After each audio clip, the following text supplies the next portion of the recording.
The armored column rolled slowly through the outskirts of a broken city, steel tracks grinding over broken concrete and loose bricks. Dust hung in the air like a low cloud, caught in the pale afternoon light. Inside one of the main vehicles, a modern tank packed with sensors and thick lead armor, the crew moved through their drills with routine confidence.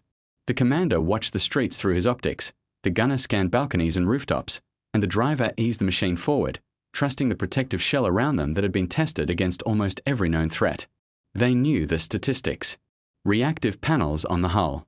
Additional plates along the sides.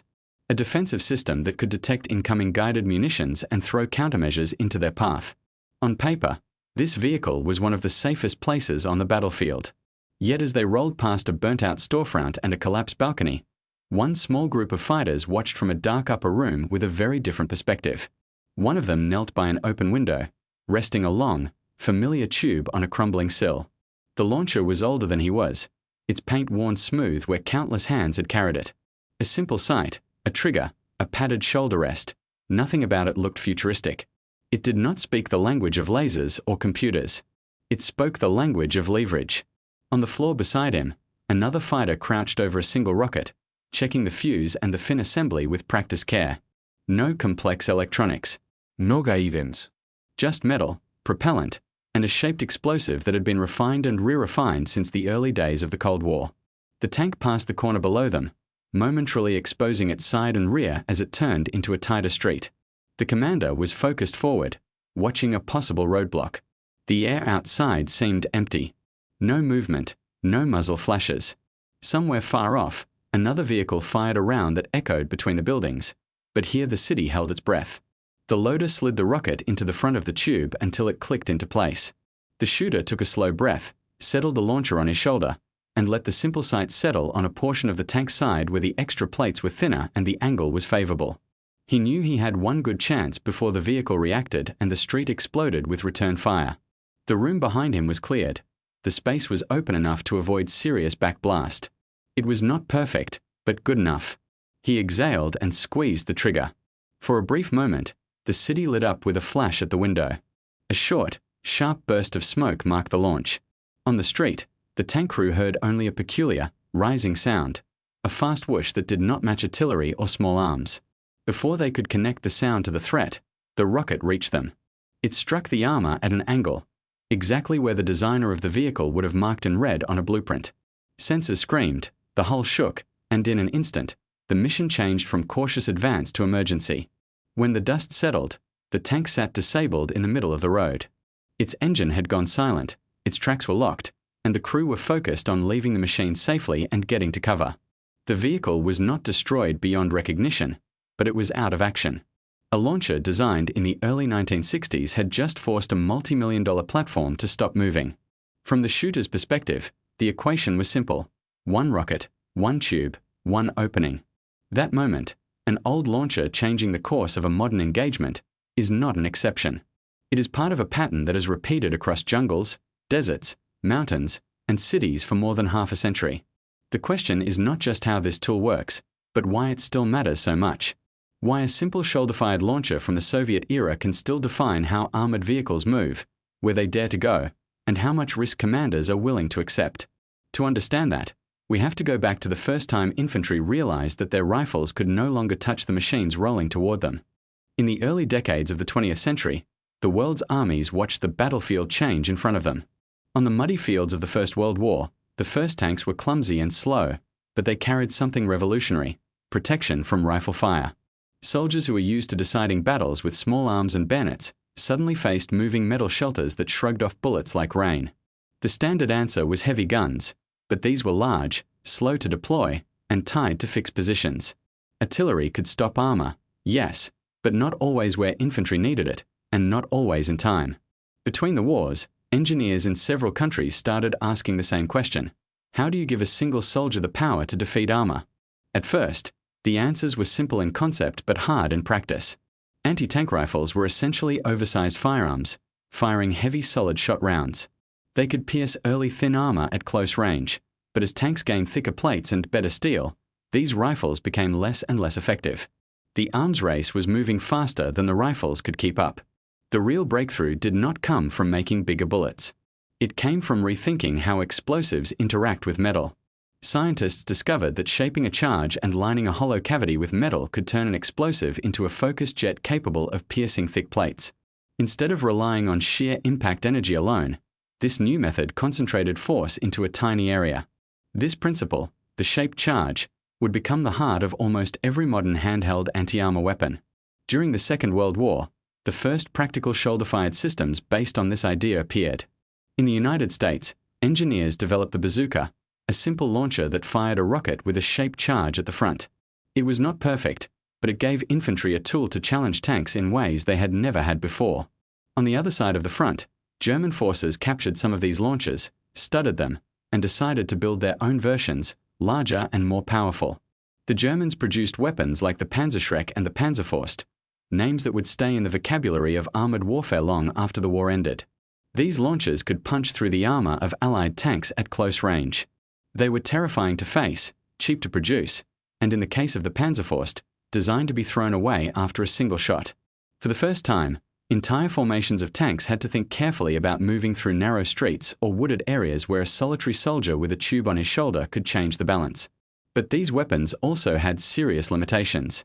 Short range meant that the shooter had to be very close, exposing himself to machine gun fire and artillery fragments.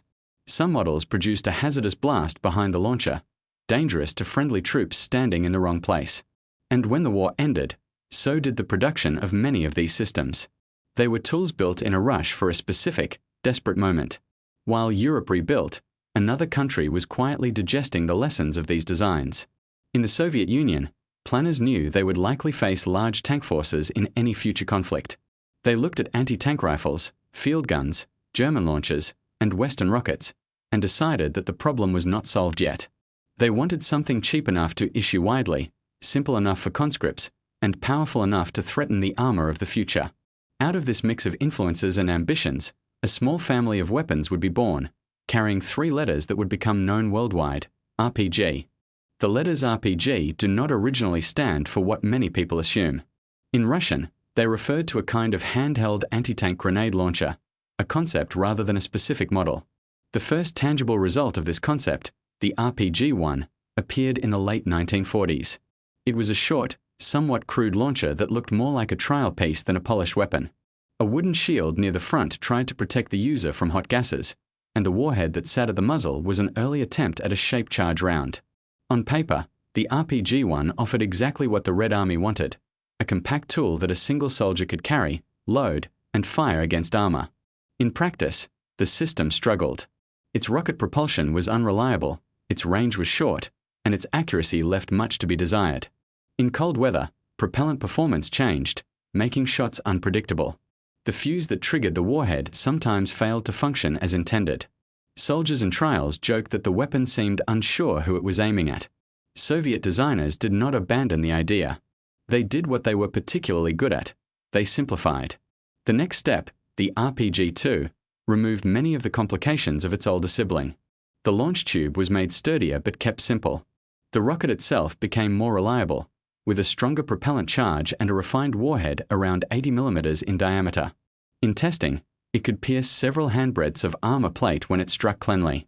Suddenly, this was not just an experimental gadget. It was a practical field tool. The philosophy behind the RPG-2 was clear. It was not meant to be delicate.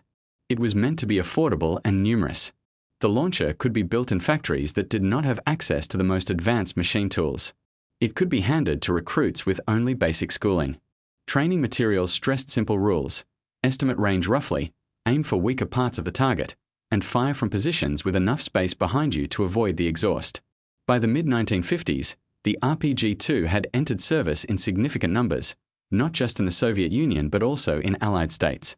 China licensed and produced its own versions. In photographs from the early Cold War, you can already see the silhouette of a straight tube with a bulbous rocket at the front resting on the shoulder of soldiers in exercises and parades. It was still a relatively short-range tool, best at a couple of 100 meters or less, but for most armored vehicles of the time, that was enough. Even so, Soviet engineers were not satisfied. Tanks were changing. Armor was getting thicker and smarter. New vehicles would be harder to pierce, and battlefields were evolving from open plains to more urban and mixed environments. An anti-armor launcher that could not grow with these changes would become obsolete in a decade. The design bureaus began quietly working on something more ambitious, a launcher that could be reused many times, accept different types of rockets, and remain effective against whatever armor the next generation of tanks carried. They took everything they had learned from the RPG-1 and RPG-2, the failures, the successes, the field reports from distant training grounds, and asked a simple but challenging question. Could they build a launcher that was rugged, flexible, easy to maintain, and powerful enough to stay relevant for decades? The answer would arrive in 1961, in the form of a tube with a flared muzzle, a wooden grip, and a name that would echo far beyond the borders of the country that made it, RPG-7. At first glance, the RPG-7 does not look like a marvel of technology. A steel tube, thin-walled and not particularly long. A slightly flared section near the middle. A simple pistol grip and a wooden foregrip. A basic sight that folds to the side when not in use. It seems almost outdated beside sleek modern rifles and complex missile systems. Yet every part of its design carries a quiet logic. The tube itself is just strong enough to handle the stresses of launch while staying light for the operator. It is chromed on the inside to resist corrosion, so even in damp climates, the launcher can sit in a crate or a dugout for years and still be brought into service with minimal preparation. There is no elaborate breech mechanism. Rockets are not loaded from the back. They are inserted from the front and slid down until a notch clicks them into place. This front-loaded approach allows the warhead to be larger in diameter than the tube itself, a simple trick that dramatically increases potential effectiveness. When the trigger is pressed, a small propellant charge hidden at the base of the rocket ignites first. This charge pushes the rocket out of the tube, clearing the launcher safely before the main sustainer motor lights. Only then does the rocket accelerate to its steady flight speed. As it leaves the tube, folded stabilizing fins at the back of the rocket swing out, giving it spin and stability. There are no guidance wires, no onboard computers. The rocket travels where it was pointed, nothing more and nothing less. The back of the launcher is shaped to throw the hot gas from the launch backward in a wide cone, away from the operator. This back blast is one of the main tactical considerations for any RPG-7 team. Fire too close to a wall or in a small enclosed room, and that blast can be dangerous to the user and anyone nearby. Fire from an alley entrance, rooftop, or doorway with enough open space behind you, and it becomes manageable. Crews learn quickly to think not only about what is in front of the launcher, but what is behind it as well. The real power of the RPG-7, however, is not in the tube. It is in the warheads. The original shaped charge rockets were designed to defeat several handbreadths of standard steel armor. Over time, new warheads were developed with different purposes. Some specialized for armor with reactive tiles, others for structures, others for area effect. The launcher became a platform, and each new rocket was a different tool that could be fitted to it. For young conscripts in Soviet training grounds in the 1960s, the RPG-7 quickly became a central part of their anti-armor education. Manuals taught them how to estimate distance by eye, how to compensate for drop at longer ranges, and where to aim on various types of vehicles. Instructors drilled them in setting up ambushes, using natural cover, and relocating immediately after firing. The message was simple. If you could stay calm, choose your spot well, and fire first, this tube on your shoulder could neutralize machines many times your size. When the RPG-7 officially entered service in 1961, it did not arrive with fanfare outside military circles. There was no way to know, looking at that plain tube, that it would still be affecting armored tactics more than half a century later. Yet the foundations of its long life were already in place: rugged construction, low production cost, interchangeable rockets, and a design that made sense to ordinary soldiers under stress. The next question was not whether it could work on test ranges, but how it would behave in actual conflict, far from the proving grounds where it was born. Real answers came not in parades, but in jungles, villages, and rough roads half a world away from the factories that forged the launchers. As the Cold War deepened, Soviet-made weapons and their licensed copies spread to Allied states and movements. Among them were the RPG-2 and the newer RPG-7, finding their way into conflicts where heavy armor from other nations played a central role. In Southeast Asia, dense vegetation, narrow trails, and ambush tactics created the perfect environment for shoulder-fired anti-armor weapons. Lightly armored personnel carriers and trucks often had to move along predictable routes, limited by rivers, terrain, and infrastructure. In those conditions, a hidden team with a launcher did not need advanced targeting systems. It needed patience and a clear line of fire. Field reports from these early uses follow a similar pattern. A patrol moves along a road, perhaps relaxed after many days without contact. Smoke from cooking fires drifts above small settlements. Children wave as vehicles pass. Then, from a tree line or a concealed dugout, a rocket streaks out and strikes the side of a leading vehicle. It may hit the engine compartment, the track assembly, or a lightly armored side panel. Even if the vehicle's armor holds, the impact can immobilize it, block the road, and trap the rest of the column in a narrow space. For the crews inside, the threat is as much psychological as physical. They rarely see the shooter. The launcher is fired from concealment and moved quickly. A team can launch a rocket and then vanish into dense foliage or slip through a network of alleyways in seconds. The next day, the same road might be quiet again. The tension comes from never quite knowing when the quiet will end. In these early clashes, the RPG showed exactly why it appealed to forces with limited resources. It required no supply trucks full of special components, no advanced training centers, no complicated calibration tools. A launcher and a bag of rockets could be carried by a few people moving on foot. They could climb hills that tanks could not, hide in buildings tanks had to pass by, and choose the time and place of engagement. It was not just about destroying vehicles outright. Often, disabling them was enough. A stopped armored vehicle blocks lanes, becomes a magnet for further fire, and forces nearby troops to dismount and expose themselves. Even when armor survived, commanders had to allocate recovery vehicles, protection for repair crews, and more patrols to guard common routes. The simple tube on a shoulder was generating complex logistical consequences. These lessons were not lost on observers. Military planners around the world began to treat the RPG-7 not as a minor threat, but as a central factor in planning convoys, patrols, and assaults, especially in rough or urban terrain. For the first time, an affordable launcher built in large numbers was shaping the movement of forces on a global scale. And as conflicts moved from jungles to cities and mountains, the RPG-7 moved with them, carried by regular troops, militias, and irregular fighters alike. By the late 20th century, images of fighters with the familiar silhouette of the RPG-7 on their shoulder had become a common feature of news footage from many regions. Different uniforms, different languages, different causes, but the same tube, the same general form. It was clear by then that this weapon was not going to remain confined to one army or one war. It had become a traveling constant, ready to adapt to whatever new battlefield humanity created next. The journey of the RPG-7 from Soviet depots to distant conflict zones was not an accident. It was the result of a deliberate strategy and an unavoidable side effect of global politics. During the Cold War, the Soviet Union invested heavily in arming friendly states and movements. Along with rifles, machine guns, and artillery pieces came crates of launchers and rockets meant to give partners an answer to armored threats without requiring massive industrial bases of their own. Production lines were set up not just in the Soviet Union, but in allied countries across Eastern Europe and Asia. Some factories produced original models, others made licensed or slightly modified versions. Over time, even nations outside the direct sphere of Soviet influence learned to manufacture similar launchers or spare parts. What began as a state-controlled export slowly turned into a web of supply chains, official and unofficial. When governments changed, when conflicts ended, or when armies restructured, stockpiles did not always stay in locked warehouses. In some cases, they were sold officially to new buyers. In others, they were looted, abandoned, or stolen. A launcher that left a factory with a clear destination might, a decade later, be in the hands of a group that had no direct connection to the original buyer. In this way, the RPG-7 followed the fault lines of global instability, appearing wherever order was fragile and heavy armor rolled into contested streets. The launcher's design amplified this diffusion. It tolerated neglect that would cripple more sensitive systems. A launcher might sit in a damp basement, a metal shipping container, or a hidden cache for years.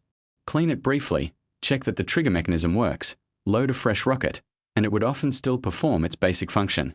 That resilience made it particularly attractive to groups who could not guarantee climate-controlled storage or regular maintenance. Different conflicts emphasized different strengths of the system.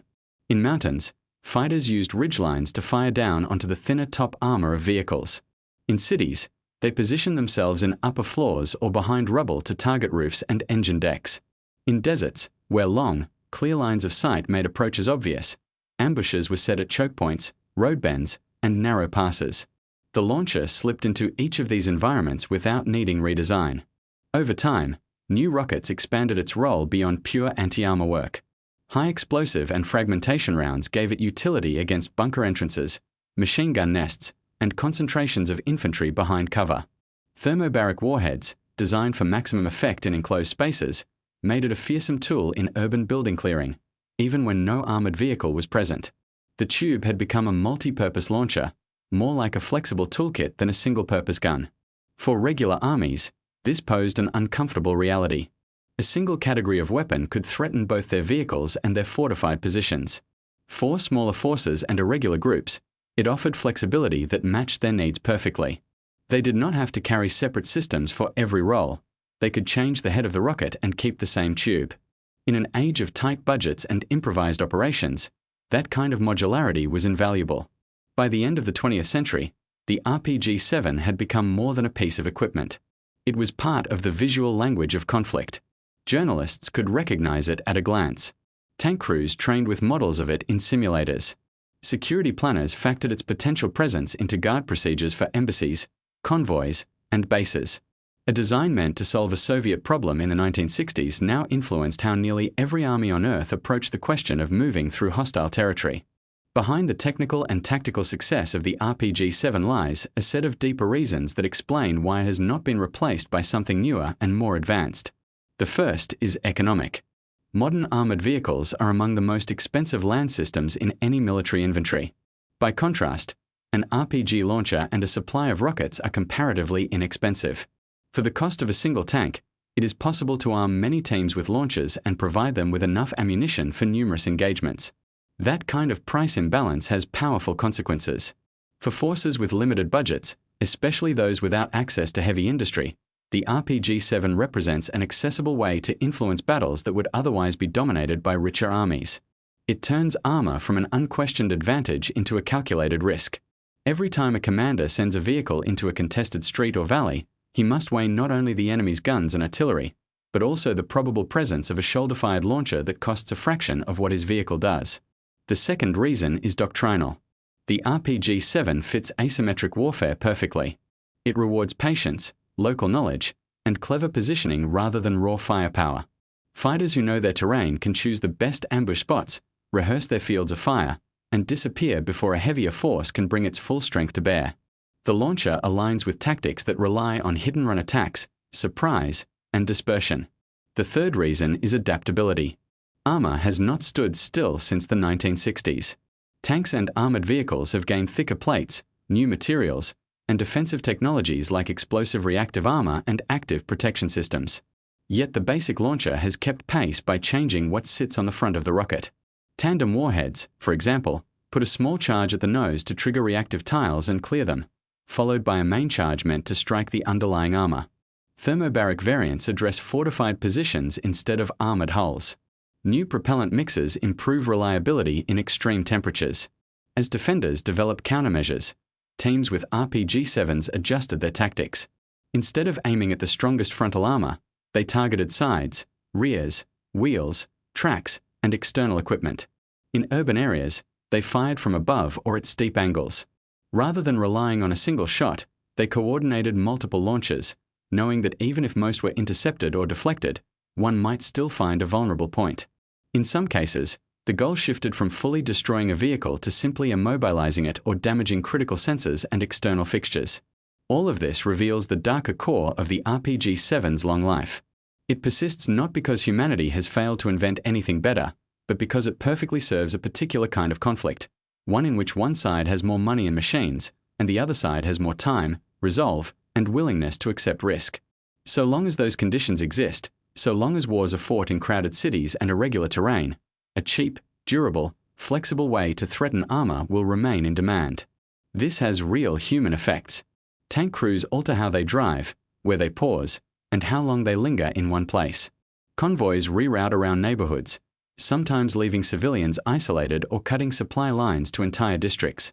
In many places, families learn to recognize the distinctive puff of smoke and hollow roar of a shoulder-fired rocket, and they associate it not with technical specifications, but with buildings damaged and lives changed in an instant. The weapon shapes behavior far beyond the moment of launch. When people talk about the dark reason behind the RPG-7's endurance, they are pointing to this intersection of cost, doctrine, and consequence. The launcher endures because it is a near-perfect tool for an imperfect world, one in which conflicts are often uneven, city streets become front lines, and the least expensive tools can have the longest reach.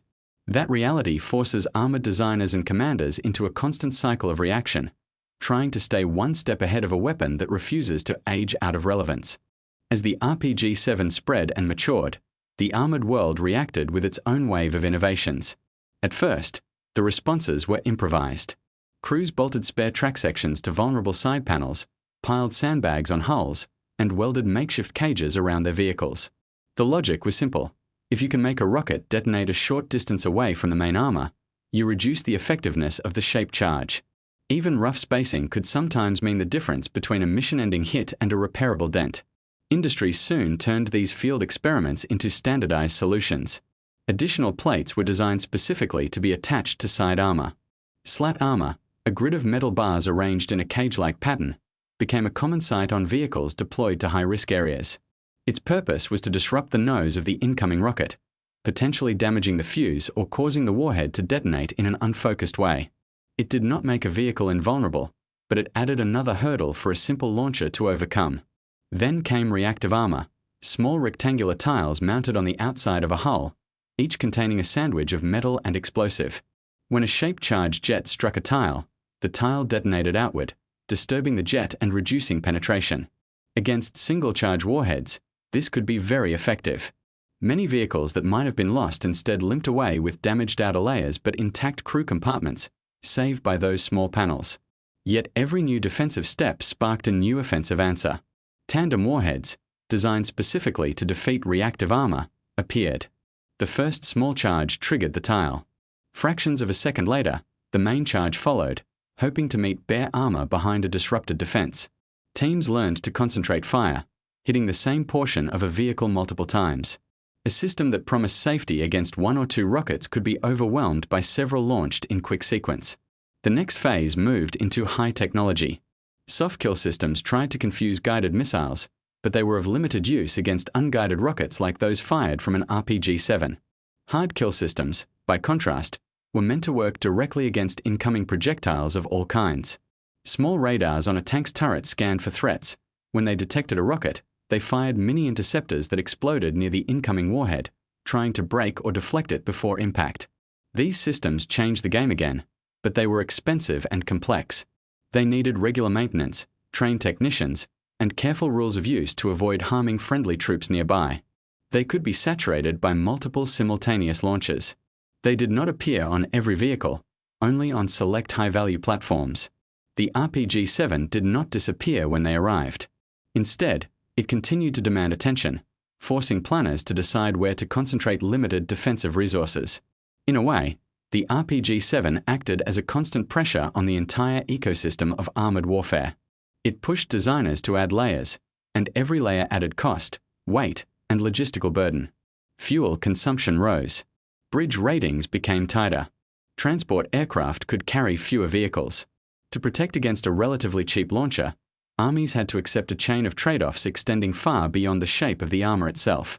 At the same time, tactics involving the RPG-7 evolved to exploit the weaknesses of these new defenses.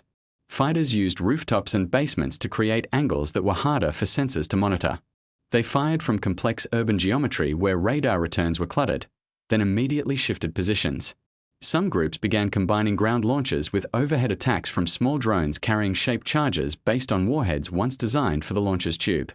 The core idea, a focused explosive aimed at a vulnerable point, had simply found new paths. In recent years, the silhouette of the RPG-7 has appeared alongside technologies that its original designers could not have imagined. Small unmanned aerial vehicles, built from commercial components, now carry shaped charge warheads or modified rocket heads on simple release mechanisms. These drones fly along alleyways, skim over rooftops, and drop their payload onto the thinner top armor of vehicles or onto defensive positions.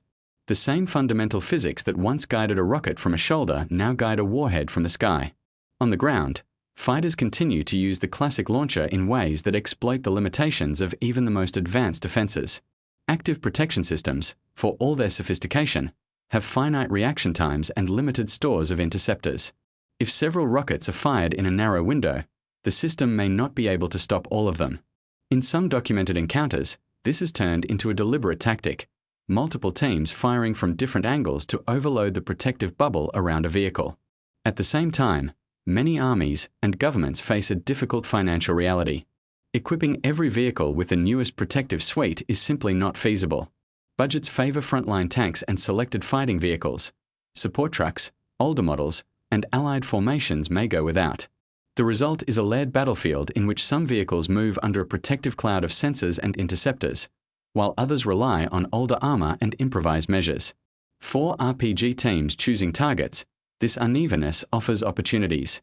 Beyond the technical chess match, the broader impact of the RPG-7's endurance is deeply human. In many conflict zones, civilians have lived for decades in places where a single rocket launch can change the fate of a street or a building. Some learn to read the small signs: unusual movement in upper windows, vehicles adjusting their routes to avoid narrow corridors, soldiers scanning rooftops with a particular intensity. The presence of shoulder-fired launchers shapes not just military decisions, but daily life. For tanker crews and mechanized infantry, training includes not only how to operate their own vehicles, but how to react when a rocket hits nearby. Drills practice rapid evacuation, fire suppression, and secure repositioning. Simulators present scenarios where the first sign of trouble is a flash from a corner window or a sudden shudder in the hull. The RPG-7 has become a constant in their mental map of threats, as familiar as artillery and small arms. And yet, despite the fear it generates, the RPG-7 is not a high-tech superweapon. It is, at its core, a pragmatic solution built for an era when simplicity was a survival trait in itself. It has no digital brain, no complex targeting logic. Its effectiveness rests on the person holding it and on a set of design decisions that favored ruggedness and flexibility over refinement. That mix turned out to be harder to surpass than many engineers and planners once expected. This is the dark heart of the story. The RPG-7 endures not because humanity cannot move beyond it, but because in many ways we have not moved beyond the conditions that made it necessary. As long as conflicts pit well-equipped forces against opponents with fewer resources, as long as those opponents fight in terrain that cancels out some of the advantages of heavy vehicles, tools like the RPG-7 will remain relevant. Technology has advanced dramatically since the 1960s, but the basic imbalance that gave birth to this launcher is still with us. When we see an RPG-7 in a modern photograph or video, we are not just looking at an old piece of steel. We are looking at a chain of decisions: to build affordable armor, to move through contested neighborhoods, to respond with cheap countermeasures instead of addressing the causes of conflict. The launcher is a symptom as much as it is a cause. It is a reminder that in war, the simplest effective tool often outlives the most ambitious machine. Imagine once more a modern vehicle rolling through a city street. Its crew has grown up in a world of satellite images, encrypted radios, and advanced simulation. Yet the briefing they received before this mission included images that could have been taken decades ago: a person leaning out of a window with a tube on their shoulder, a rocket leaving a faint trail against a background of brick and plaster, a plume of smoke rising from a disabled engine deck. The core pictures have not changed. Somewhere nearby, in a building whose walls still bear marks from older clashes, a small group of fighters waits with a launcher whose design was finalized before many of their grandparents were born. They check their rocket, review their escape route, and listen for the sound of tracks on the pavement. When the time comes, they do not rely on advanced sensors. They rely on timing, aim, and a tool that has been refined by decades of field use and feedback. Between these two perspectives sits the true legacy of the RPG-7. It compresses the distance between wealth and improvisation, between expensive protection and affordable attack. For every new layer of armor, there is a new warhead. For every new defensive suite, there is a new tactic designed to exhaust or bypass it. The launcher does not decide who is right or wrong in any given conflict, but it ensures that no side can treat armor as invulnerable. In the years ahead, armored vehicles will continue to evolve. Composites will improve, active protection will become more common, and artificial intelligence will help crews and commanders detect threats faster. At the same time, warheads will gain better liners and more efficient explosive fills. Small aerial platforms will deliver shaped charges with increasing precision. Somewhere in that future, whether in its original form or in a direct descendant, the logic of the RPG-7 will likely still be present. Simple launchers putting focused energy onto weak points. The true dark reason the RPG-7 is still affecting tanks today is that it fits the world we have built. It thrives in places where infrastructure is fragile, where budgets are tight, and where fighters without air forces or artillery still want a way to challenge heavy armor. It lives at the intersection of cost and consequence, giving humans with limited means the ability to force powerful machines to slow down, turn back, or stop. For historians and observers, the RPG-7 is a case study in how certain designs escape their original context and take on a life of their own. For engineers, it is a lesson in the power of robust simplicity. For those who live and fight near it, it is a constant presence, sometimes a shield, sometimes a threat, always a factor. It has shaped doctrine, altered cityscapes, and left its mark on the way entire generations think about armored warfare. When we step back and look at the long arc of its story, from Soviet design offices in the early 1960s to crowded streets and distant valleys 6 decades later, one thing becomes clear. The RPG-7 was never just a weapon. It was, and is, a tool that reveals a deeper truth about modern conflict, that technology cannot fully shield us from the basic equation of risk, cost, and human ingenuity. As long as that equation remains unsolved, a simple launcher will still have the power to make even the most advanced tank crews glance nervously at every rooftop and every shadowed window, wondering if somewhere, someone is lining up a tube that history refuses to retire.